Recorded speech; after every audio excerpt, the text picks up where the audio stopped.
Hey everybody, welcome back to the channel. This video we're going to be getting back to work on the MR2. I know I've been kind of Cobra heavy lately trying to get some stuff done with that. And this video is probably actually going to take place over a decent amount of time. I'm just going to be kind of doing little things here and there that need to be done that are popping up now that I'm actually driving it around, taking it to shows. I've headed out to multiple cars and coffees, doing very well. Thing gets tons of compliments, so it's pretty happy. I'm pretty excited, to take this thing out. I love driving it. Car is an absolute blast. So that being said, I am going to get to work on some of these little fix-it things I have to get done on the car. All right, so first thing I want to address is the transmission and limited slip differential. I think I said previously that I was told when I got this car that it has a Cusco limited slip. Not sure which one, but it is a Cusco. Ever since I put the really gummy Toyo or Falcon tires on this, the Zenith, really slick tires, it's been very chattery at slow speed turns. It's the clutch. The clutches in the limited slip are just kind of grabbing and slipping and grabbing and slipping. So need to add some friction modifier, I believe, because I'm just running straight redline transmission fluid right now, MT90 off the top of my head.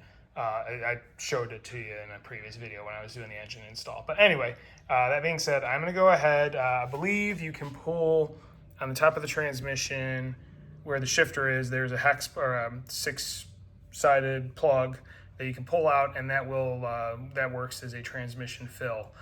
So I've got this Ford Racing friction modifier from back in my days of having Mustangs, as well as it would actually be used in the limited slip that's in the Cobra over there, the Ford traction lock. So I'm gonna go ahead, pull that plug out of the top and pour in this bottle of friction modifier, and hopefully that solves my problem with the chattery limited slip differential. All right, well, pretty straightforward. 24mm socket with a little bit of a swivel, a couple extensions, and a breaker bar. And then I used the funnel and poured it all in. So we're all tightened back up down there. And I'm going to be taking this thing for a drive to a car show probably tomorrow. I will report back my findings after taking it for a little spin and letting everything wear in, and hopefully the friction modifier mixes in with the oil and there are no more clunks. All right, quick update. It's been a few days. Took this thing to a cruise in last night. And yeah, sure enough, as soon as I pulled out of my driveway, I could tell no more chattering under turns. So the friction modifier definitely did the job. There's no more clunking, chattering coming from the differential at low speed turns. So that problem is resolved. I do have, this clutch that's in here is very chattery. I'm noticing that. I'm hoping it just needs to break in and it'll smooth out over time. It's a 6-puck ACT, so it may not. It may just be what I have to live with and get used to, but we'll see what happens. All right, well, it's been a few weeks since the last clip on this car. I have been regularly taking it to shows and cars and coffees, having a blast with it. It's a lot of fun, gets a lot of great feedback, as I've said in other videos. So I'm getting ready to head out of town for about a week, and I am actually going to go drop it off today with my friend who has a detailer shop. He's going to do a full cut and buff polish on it after it's had the repaint, just to make sure there's no swirls or anything, and then it's going to get a full ceramic coat. So I'm going to be dropping this off later today, and then I'll pick it up when I get back, and you'll get to see what it looks like when it returns. All right, well, it's been a few weeks since the last clip. Back from vacation, just picked this up from the detailer last night. So just doing a quick walk around, let you see that it is looking really good. Did a great job. There's still a few spots where they couldn't get into really well to get some burned on polishing compound out. So it's something I'll just have to work on over time.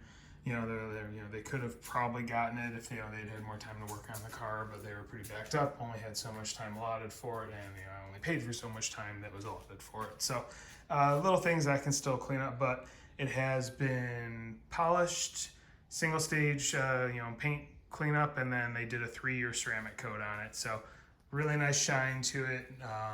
They went over everything, and I'm very happy with the results. So like I said, over time I'll go ahead and work on still cleaning up a few little spots. They did give me some detailing, like Q-tip type things, as well as some plastic razor blades, so I can use those along with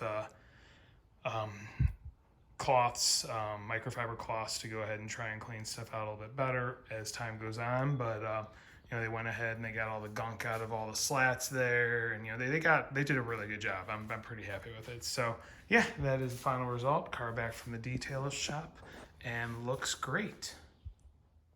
All right, so it has seriously been about 2 months since the last clip you just saw. As if you follow my channel, you'll see that I have just been really concentrating on getting the Cobra back together. Still working on that, still in process, but it's coming along.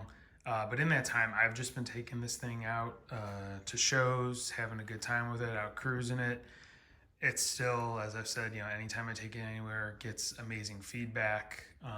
So things are going pretty well with this. But I do have a few things I want to address and try and get this video wrapped up so I can get something posted and have an update on this car, because I'm sure some of y'all are more interested in this than the Cobra. So in driving it, I've been noticing that there was a rattling coming from behind me at certain times, you know, like vibration rattling. And I was thinking, oh man, something's probably loose behind one of the panels. I'm gonna have to take the interior apart. And then I remembered when I got this back from the body shop, I had randomly noticed that the brake light up here seemed to be loose. And messing with it, that is most likely my rattle that I'm hearing, you know, when decelerating and whatnot. So what I'm gonna do is see if I can get screws out of this. I'm guessing, I tried tightening them and they won't budge, so I'm guessing the body shop put the wrong screws in, or they're supposed to be washers or spacers or something like that. So have to get that figured out. I did look online real quick and these screws are discontinued from Toyota, so bummer there, can't just order new ones to have them. But yeah, I'm gonna at least try and take these out and see if I can get the rattling to stop in this brake light. All right, here we are, brake light is out. And here's what appears to be the problem. I mean, it does look like they used the right screws. It looks like one still has a washer of some sort on it, which they are supposed to have a washer. This one does not.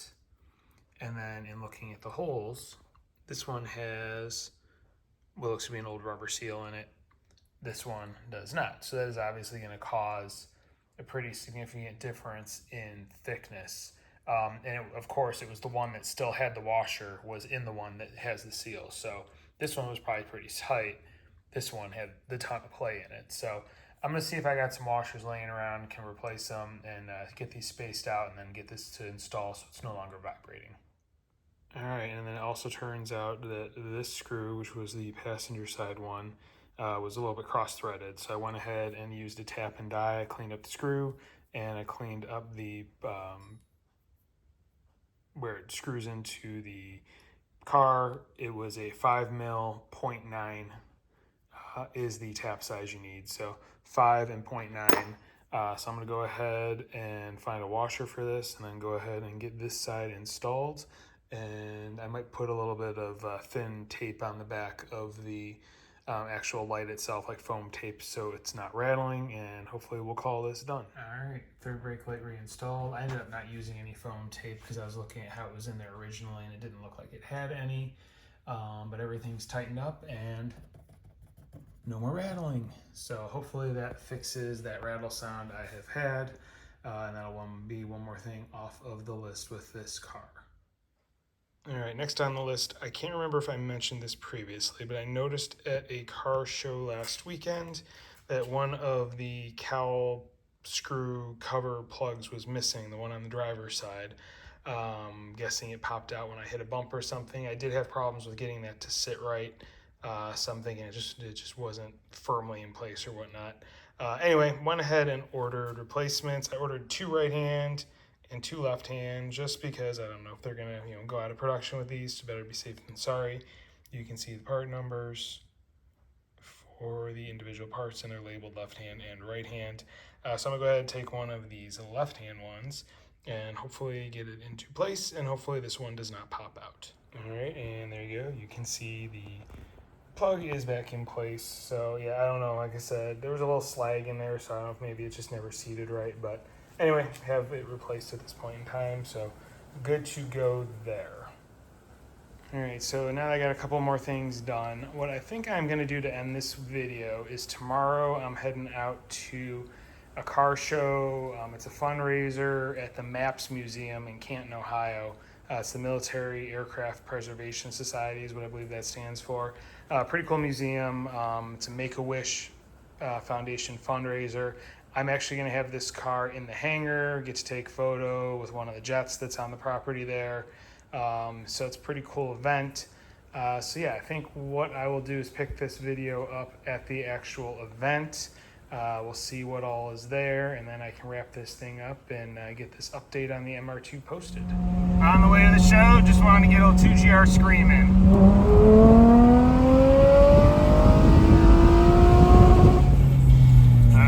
Turning into maps, cannot miss the beautiful P51 Mustang sitting there at the entrance. And here it is.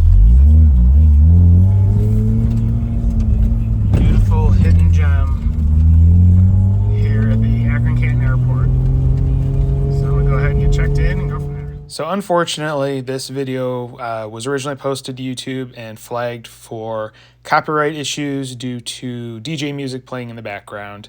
So I am just going to have to take any music out of it at this point in time, so it will continue to stay on YouTube and not be an issue.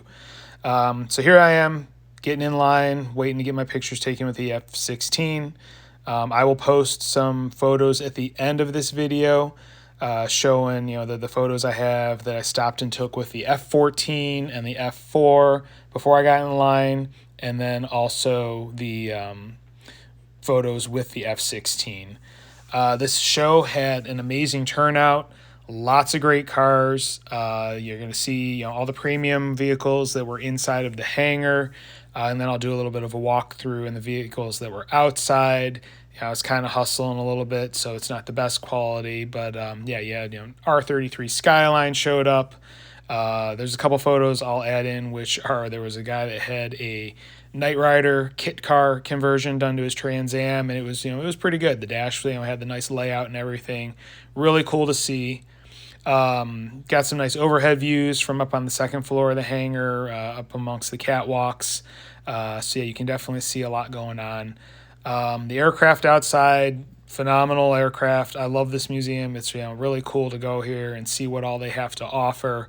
If you're ever in Canton, Ohio, I highly recommend stopping here. Favorite car of the day is probably going to be one that shows up here at the end of this video.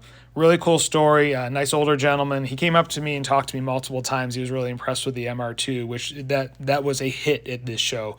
A lot of people very interested in the car, absolutely loved it, which was really cool to have these conversations and tell the story of this car.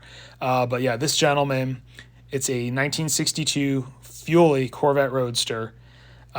It's actually in beautiful condition, never been restored. He did say he's had the engine rebuilt a couple of times because this vehicle has 268,000 miles on it.